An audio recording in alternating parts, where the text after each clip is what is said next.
Hello and welcome back to the layout update, the Yolo County Railroad that is. Um, First, a few things have been changed within the scope of the project. First off is being, if you look here, I've removed the original road network that once went, you can kind of see where it used to go here, all along here, and the reason I did that was I realized, well, one, um, this used to be the main line here going into the helix, uh, and that's the main reason why there's a scenery change here. Originally, the helix started here, wrapped around, and I realized one that the helix was not up to my standards. I was having a lot of derailment issues and power issues with trains trying to go from the bottom deck to the top deck. Mainly, once they reached roughly this area here, they would stall out, and it would be difficult to get the trains going up into the top deck. As well as once we come up here, I've removed a switch, as you can see. The switch used to come here, and then this transition area was just a mess. So I decided to relocate the entire helix, which which required some rebuilding of the layout, and I just wasn't. There was a lot of things I wasn't satisfied with. So one thing I did was I expanded the original lead to the industrial park here. Basically, all this is now Gellin Brothers Brewery. Basically, I've got the main brewery building will be here, and I've got two storage. I've got a storage track here. I've got a lead track there where some cars can be unloaded from using God help me, using a forklift from box cars over here. So just a lot of strategic scenery changes. So in order to do that, I had to do some modifications with the main line after I removed the original main line going from the switch, which was there. I moved the switch from here, and it used to go here, to I moved the switch and I flipped it around so that you can have a train going this way instead of going this way. So now the main line, and I'll get to that, get to more of that in a minute. But it goes here and then goes through the switch, and I've also had to modify the crossing here. So I decided the road would need it to be a little bit wider, as you can see, and I've got some plaster of Paris. I've got a lot of materials for building roads here.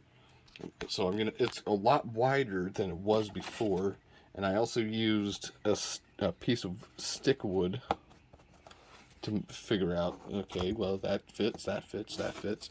So then it will taper down to meet with the rest of the road there.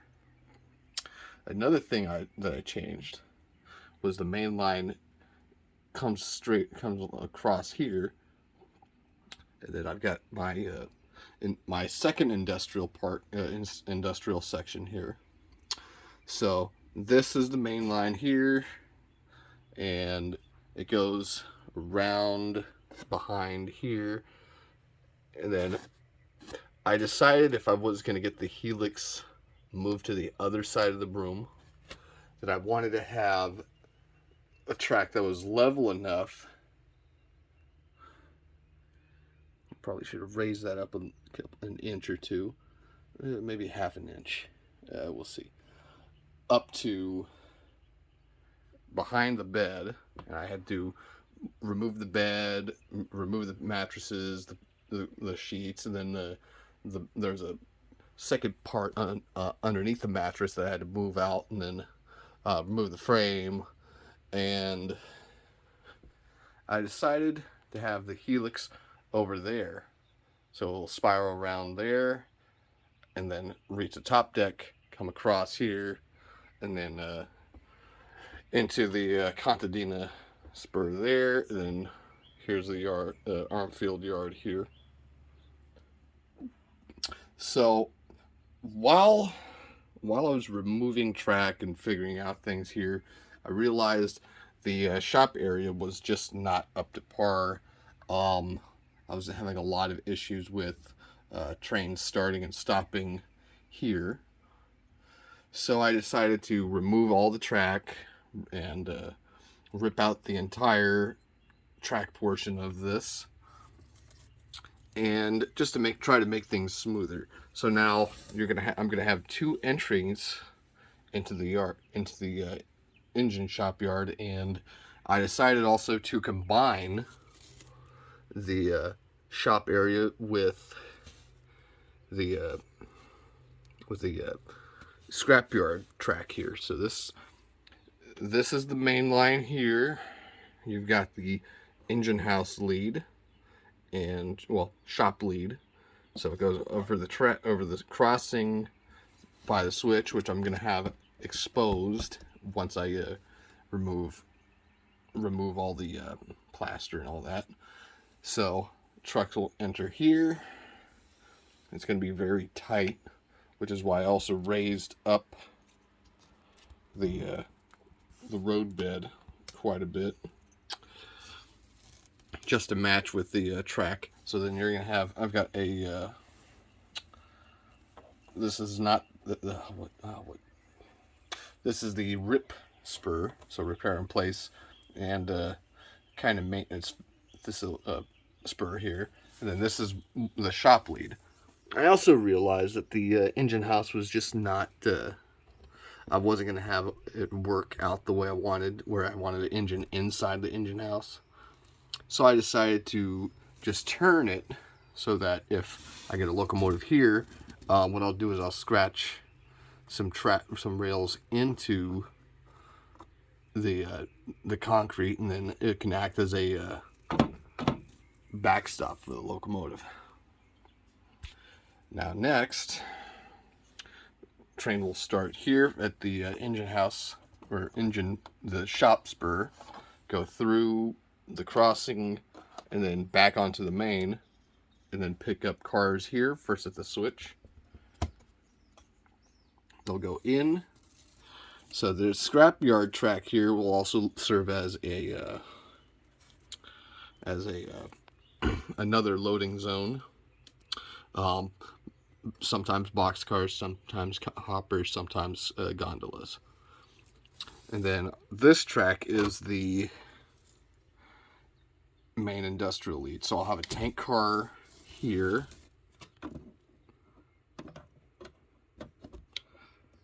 And then I'll have hoppers here. And then the main line, etc. In order to do this, I had to do a lot of redevelopment of the area. Also, everything is still supported on wood and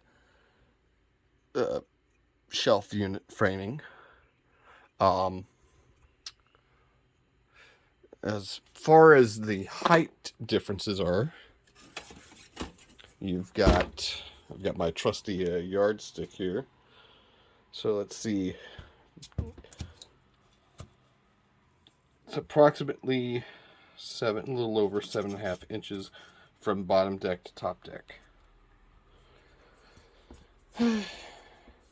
Or in other words, for track purposes, it's approximately 8.5 inches.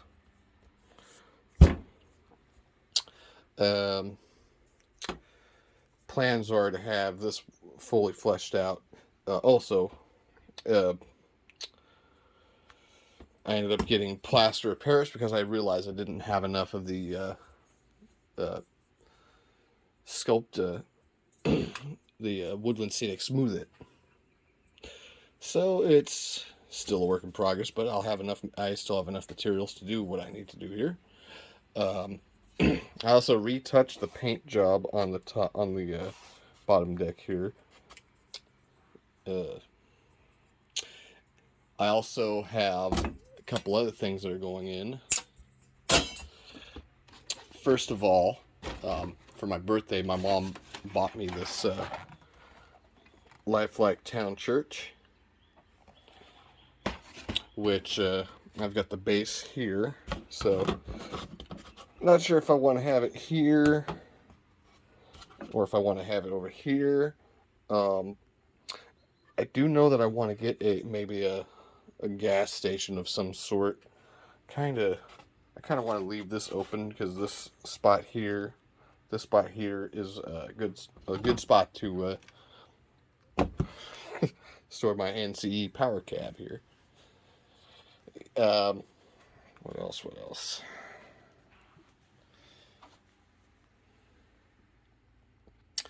Oh yeah, my mom also got me grade crossing here.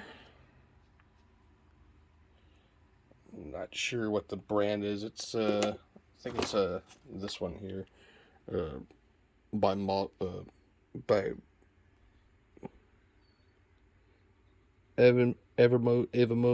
Eve model. But everything on this layout is either it's foam insulation board on top of wood and on top of a what is this inch wide wood, 1x2 inch wood here, followed by 2x4s and some plywood scraps on top of the paint and some plaster of Paris. Yeah, I've got little track nails here to hold everything in place. Or what I do is I take the track nails out if I need to remove a piece of track for whatever reason.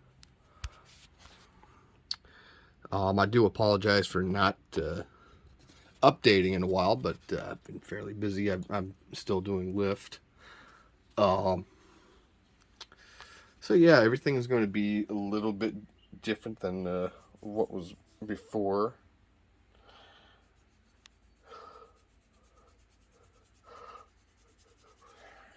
Still kind of nervous about the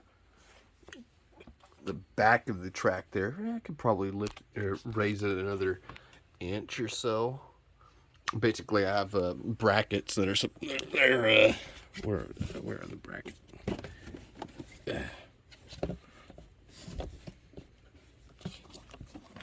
Here's my plaster of Paris. Oh yeah, here's the brackets. They're inside quarter braces. I bought them at Ace Hardware. It's fairly cheap, like $2 to $3, maybe $4 a pop. But you take this out, you take the corner brackets out, you put them on the wall, and then you can. What's what? Problem with doing these videos in the morning is you still don't have time to have the coffee take effect. But you stick these on the wall, and I've also got this. You can't really see it on this end, but if you look over here, just a little steel strip here. So the track also, if you can can't really see it that good, but track goes behind the headboard here. The idea is to have trains begin and end at the same place. That way, there's not a whole lot of issues. That's the idea. Anyways, this is the update so far.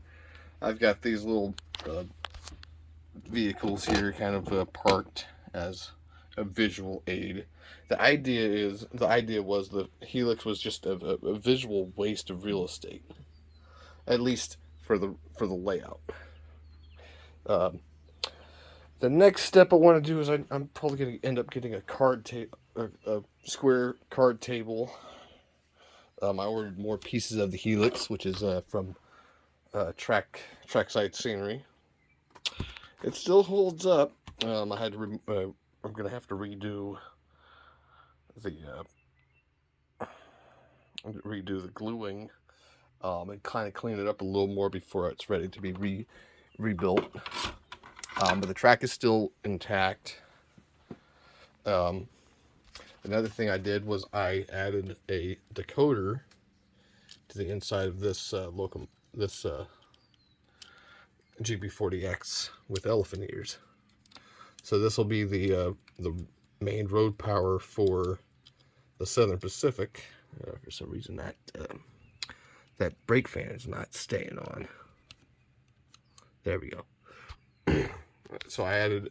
It turns out that I never opened it before. It has a 9-pin for the decoder. So I just took one of my spares and I popped it in, and it works. Runs a little slow at first, but it works nonetheless.